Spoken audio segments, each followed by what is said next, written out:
Assalamualaikum dan salam Sarawakku sayang. Buletin Ukas edisi malam 5 Januari 2021 bersama saya, Lia Amira Anarigos. Berita utama, Ketua Menteri Datuk Petinggi Dr. Abang Abdul Rahman Zohari Tun Datuk Abang Openg memberitahu Kerajaan Sarawak telah memperuntukkan sebanyak 5 bilion ringgit bagi membina keseluruhan jambatan di Sarawak termasuk Jambatan Batang Lupar. Peruntukan tersebut dibiayai sepenuhnya oleh Kerajaan Gabungan Parti Sarawak GPS dan dijangka siap kesemuanya pada tahun 2025. Bilion. Bilion. Semua dah? Kira boleh kata dalam 2025 boleh. Saya fikir 2025 siap semua. 2025. Including Batang Lupar. Betul. Batang Lupar mungkin 4 years. Kerana terpanjang. Peruntukan dah ada. Dah saya ukur di bawah GPS untuk dana daripada kita sendiri. Beliau berkata demikian dalam sidang media selepas melancarkan Majlis Pecah Tanah Projek Rakyat Dewan Komuniti Sukan dengan hub inovatif di Batu Kawah hari ini. Dalam perkembangan berkaitan, Ketua Menteri turut memaklumkan jambatan untuk menggantikan semua perkhidmatan feri yang menghubungkan jalan raya utama di Sarawak akan dibina. Sebenarnya ia telah dimulakan oleh Raya Ham Tok Nan. Jadi saya sambung. Sebab itu kita nak bangunkan Batang Lupar antara Federal dengan State, di antara Datuk Najib dengan Datuk Tenan yang telah bersetuju untuk membangunkan Jabatan Batang Lupar 50-50 basis. Dan pendirian kita ialah apabila kita buat jabatan yang mesti tidak mempunyai tol free. Jadi saya teruskan usaha ini dan kita sekarang ini telah meluluskan semua jabatan ini. Sekarang ini yang tinggal hanyalah Batang Lupar. Terdahulu, Ketua Menteri telah merasmikan projek rakyat Sports Community Hall with Innovative Hub yang akan dibina di bekas tapak kuari Ang Cheng Ho, Batu Kawah. Pembinaan itu akan memberi lembaran baru kepada penduduk setempat khususnya kepada ekor pelancongan yang sedang membangun di daerah Bau. Katanya lagi, seluruh kawasan Batu Kawah dan Kuching akan menjadi satu tempat yang akan membangun dari segi pembangunan dan industri pelancongan. Meaning the whole area from Batu Kawah right up to Bau will be transformed within the next 5 years. Projek rakyat yang berjumlah 10 juta ringgit itu telah mendapat peruntukan tambahan sebanyak 5 juta ringgit daripada Ketua Menteri. Selain itu, bagi mengurangkan kesesakan jalan di Batu Kawah, jalan baru juga akan dibina hingga ke bulatan Yayasan Sarawak. Selain itu, bagi mengurangkan kesesakan jalan di Batu Kawah, jalan baru juga akan dibina hingga ke bulatan Yayasan Sarawak. Begitu juga dengan Mobility 2025, IRT Fasa 1 akan dimulakan dan menjelang 2030, Fasa 2 akan melimpasi kawasan Batu Kawah dan Bau. Beyond 2025, kita ada fasa pertama ART fasa pertama di bawah Sarawak Metro, dan fasa kedua ia akan extend hingga ke Batu Kawah, ke Bau, terus ke Lunduk Sematan. That is our next plan for ART, the second phase after the completion of first phase 2025 and 25 towards 2030. We will develop this ART passing through Batu Kawah. Seterusnya, laporan harian COVID-19 melalui sidang media Jawatankuasa Pengurusan Bencana Negeri JPBN Sarawak.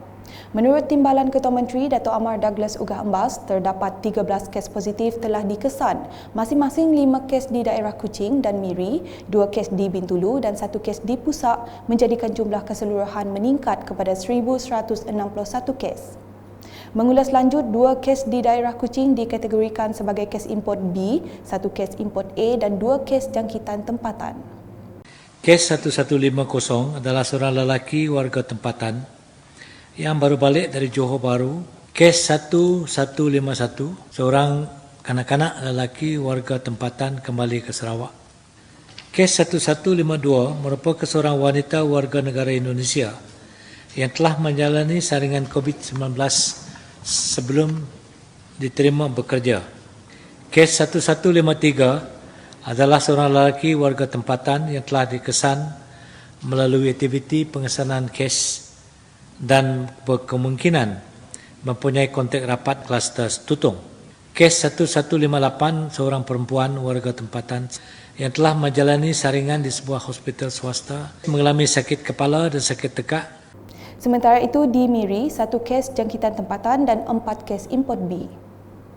Kes 1149, seorang wanita warga tempatan mempunyai kontak sosial dengan kes 1116. Kes 1154, seorang lelaki warga tempatan baru balik dari bertugas dari Sempurna Sabah. Kes 1155, 1156 dan 1157 dari Melaka, Negeri Sembilan dan Pahang, dan sekarang telah dimasuk ke Hospital Miri perawatan lanjut. Manakala 2 kes yang dikesan di Bintulu dan 1 kes di Pusat juga dikategorikan sebagai kes import B. Kes 1159 merupakan seorang wanita warga tempatan masuk ke Sarawak melalui lapangan terbang Bintulu dari lapangan terbang antarabangsa. Kes 1160 merupakan warga tempatan yang telah membuat perjalanan pergi ke Selangor pada 31 Disember, balik ke Bintulu pada 3 Januari 2021. Kes 1161 merupakan seorang kanak-kanak lelaki warga tempatan yang balik ke Pusat Betong bersama 6 lagi ahli keluarga yang lain dari Johor melalui lapangan terbang Sinai ke lapangan terbang Sibu pada 26 Disember. Turut dimaklumkan pengisytiharan 1 kluster baru iaitu kluster Bah Sayap di daerah Miri. Dalam perkembangan sama, tambah Dato' Amar Douglas yang juga pengerusi JPBN Sarawak, beberapa garis panduan telah dikeluarkan menerusi mesyuarat pihaknya hari ini dan keputusannya adalah seperti berikut. Pengecualian pembayaran kos kuarantin dan ujian RT-PCR COVID-19 kepada kanak-kanak yang dilahirkan di luar Sarawak 3 tahun ke atas dan kedua-dua atau salah seorang ibu bapa adalah rakyat Sarawak, kos kuarantin dan ujian RT-PCR akan ditanggung oleh Kerajaan Sarawak. Bukan rakyat Sarawak tetapi pasangan merupakan rakyat Sarawak perlu menunjukkan bukti surat perkahwinan, kos tanggungan bilik di pusat kuarantin dan ujian RT-PCR COVID-19 akan ditanggung oleh Kerajaan Sarawak. Majlis Sosial dan Rasmi yang membabitkan perhimpunan orang ramai pula dibenarkan 50% mengikut saiz ruang dan penjarakan fizikal. Sementara itu, jelas beliau Kementerian Kerajaan Tempatan dan Perumahan Sarawak MLGH dengan kerjasama Jabatan Kesihatan Negeri Sarawak JKNS akan mengeluarkan garis panduan prosedur operasi standard SOP bagi pemberitahuan tempat atau lokasi jangkitan kepada orang awam. Dengan satu cara baru, bagaimana kita mengharapkan bahawa rakyat boleh bekerjasama kalau dia mendapati dia ada di satu tempat yang kita telah umum nanti dalam waktu yang diumumkan, kita minta mereka ini pergi mendapat saringan. Itu tujuan kita, and this one will start tomorrow, besok, atas arahan yang berhormat Datuk Seri Menteri Kerajaan Tempatan dan Perumahan Sarawak. MLGH juga akan mengeluarkan warta seperti yang tertera berkuat kuasa dari 1 Januari hingga 31 Mac 2021. Berikut pula, 2 pegawai Jabatan Kerja Raya JKR akan ditempatkan di semua 12 pangkalan feri di negeri ini. Menteri Muda Pembangunan Infrastruktur dan Pelabuhan Datuk Julaihi Narawi berkata, ini bagi memastikan operator atau pengendali feri mematuhi prosedur operasi standard SOP yang ditetapkan sepanjang feri beroperasi.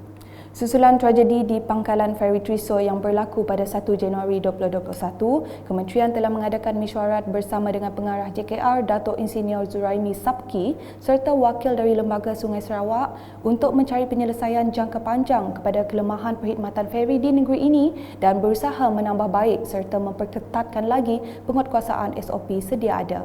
Jelas Datuk Julaihi, JKR memang sudah mempunyai SOP sejak perkhidmatan feri mula diperkenalkan di negeri ini. Cuma di peringkat awal, kemudahan ini dikendalikan oleh JKR sebelum ia diswastakan kepada pengendali di seluruh negeri. Beliau berkata demikian semasa mengadakan sidang media selepas mempengerusikan mesyuarat pada Isnin. Tambahnya, ketika ini terdapat 12 pengendali feri di Sarawak, 7 daripadanya berada di laluan jalan pesisir.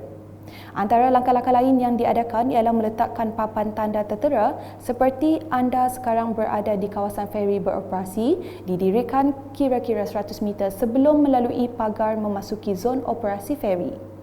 Selain itu, penjualan tiket perkhidmatan feri akan dilakukan di darat sebelum kenderaan memasuki feri dan hanya pemandu sahaja dibenarkan berada di dalam kenderaan ketika di dalam feri, manakala semua penumpang harus ditempatkan di tempat duduk khas yang disediakan dengan memakai jaket keselamatan.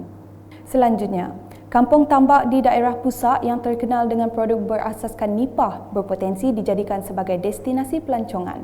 Ahli Dewan Undangan Negeri Adun Beting Maro, Razaili Gapur berkata, tarikan itu perlu dimanfaatkan dengan mempelbagaikan aktiviti pelancongan termasuk penginapan desa di kampung itu. Kalau kita dapat package-kan semua aktiviti ini untuk pelancongan dengan kita menyediakan rumah homestay di dalam kawasan Nipah sendiri, dan dengan kemudahan untuk memproses secara tradisi, bolah garam, bolah cuka, mungkin satu tarikan untuk pelancong, produk pelancong yang amat baik, dan kita merancang ke arah itulah. Bercakap semasa ditemui di Kampung Tambak Pusat pada Isnin, beliau menambah, pengunjung bukan sahaja dapat merasai produk berasaskan nipah, malah dapat melihat sendiri kaedah tradisional untuk memproses pelbagai produk nipah. Di mana pengunjung tu boleh mengambil air sirap terus daripada nipah dan semada proses jadi gula terus dan sebagainya. Kemudian di tempat itu kita boleh mengadakan demo untuk mengolah gula, untuk mengolah gula-gula, untuk mengolah berbagai produk nipah. Dalam pada itu, ujarnya Kerajaan Sarawak juga telah menyediakan peruntukan sebanyak RM2 juta untuk membangunkan industri nipah selain menyediakan pusat pengumpulan produk berasaskan nipah di Kampung Tambak Pusat. Sekian edisi malam bersama saya Lia Amira dan kru penerbitan. Berita lebih lanjut boleh didapati di semua platform media sosial UKAS termasuk portal ukas.sarawak.gov.my dan pastikan anda subscribe UKAS Channel di YouTube. Salam UKAS.